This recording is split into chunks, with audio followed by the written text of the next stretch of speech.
ಆಮೇಲೆ ಒಂದು NRI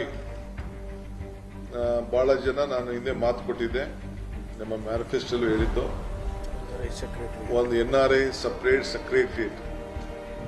ಯಾಕೆಂದ್ರೆ ಬಹಳ ಜನ ಇನ್ವೆಸ್ಟರ್ಸ್ ಬಂದು ನಮ್ಮ ಕರ್ನಾಟಕದಲ್ಲಿ ನೋಡ್ತಾರೆ.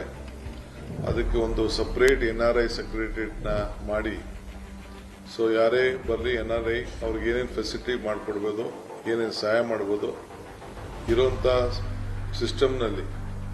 ಇನ್ನು ಅವರಿಗೆ ಸಪರೇಟ್ ಆಗಿ ಈಗ ಅವರು ಬಂದಂತವರು ಇನ್ವೆಸ್ಟ್ ಮಾಡಲಿಕ್ಕೆ ಅದಕ್ಕೆಲ್ಲ ಕೂಡ ಸಿದ್ಧತೆ ಮಾಡ್ಕೊಳ್ಳಿಕ್ಕೆ NRI ಸೆಕ್ರೆಟ್ ಮಾಡಲಿಕ್ಕೆ ಅದಕ್ಕೆ ಏನೇನು ಕಾನೂನು ಚೌಕಟ್ಟಿನಲ್ಲಿ ವ್ಯವಸ್ಥೆ ಮಾಡಬೇಕು ಅದನ್ನು ರೆಡಿ ಮಾಡ್ಕೊಳ್ಳಿ ಅಂತ ನಾನು ಹೇಳಿದ್ದೇನೆ.